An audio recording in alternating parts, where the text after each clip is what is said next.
तो दबंग को रिलीज हुए लगभग 15 साल हो गए हैं और अब जाकर डायरेक्टर अभिनव कश्यप ने एक ऐसा राज खोला है जो ये साबित करता है कि कभी-कभी फिल्में सेट पर नहीं बल्कि एक अफवाह और डर से बन जाती हैं।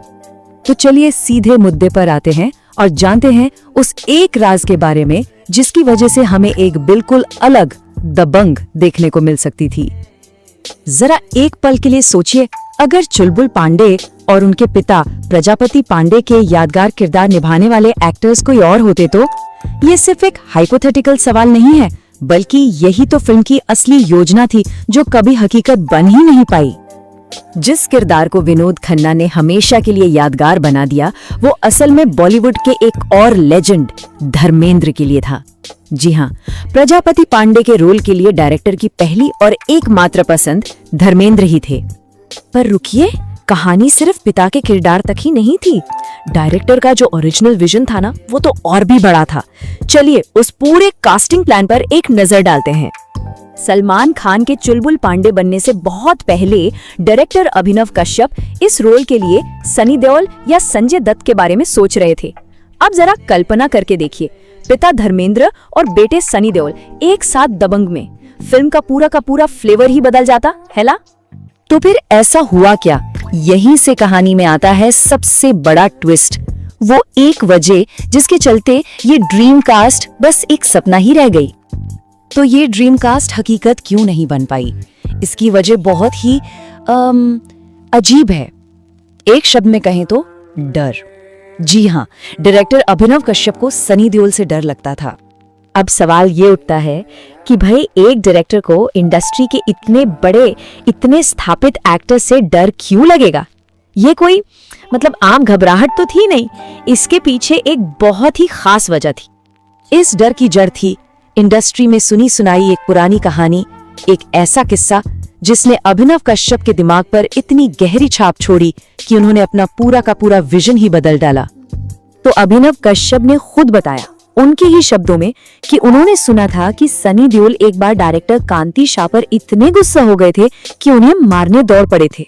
अब ये कहानी सच्ची थी या झूठी कौन जाने, पर इसका असर बहुत जबरदस्त होने वाला था। और बस यही वो मोमेंट था।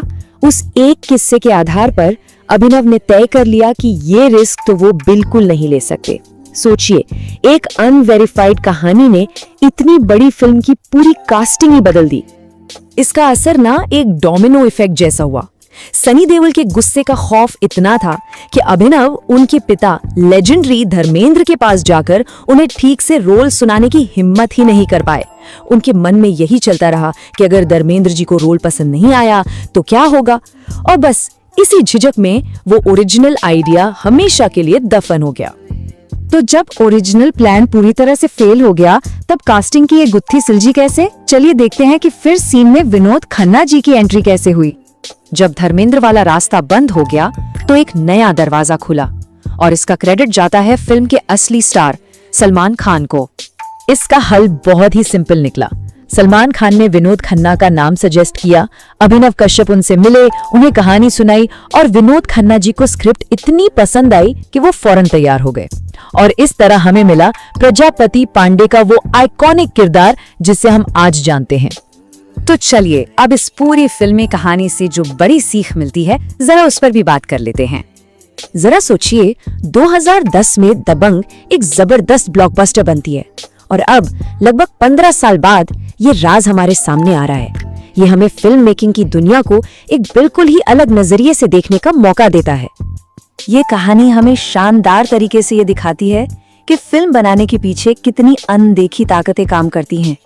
कैमरे के पीछे की पर्सनल फीलिंग्स, सुने सुनाए किस्से, डर, ये सब मिलकर तय करते हैं कि हम पर्दे पर आखिर में क्या देखने वाले हैं।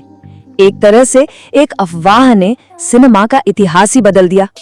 और आखिर में ये सवाल तो मन में रह ही जाता है कि बॉलीवुड में ऐसी और कितनी ही फिल्में होंगी जिनकी कहानी, जिनकी कास्टिंग पर्दे के पीछे के ऐसे ही किसी डर, किसी अफवाह या किसी की निजी झिझक ने तय की होगी। शायद इसका जवाब हमें कभी नहीं मिलेगा। वैसे आपको सबसे ज्यादा किसकी फिल्में पसंद है? सनी देओल, शाहरुख खान या किसी अन्य हीरो की कमेंट में जरूर बताएं। और ऐसी ही और वीडियो देखने के लिए चैनल को सब्सक्राइब करके ऑल नोटिफिकेशन ऑन कर दे। धन्यवाद।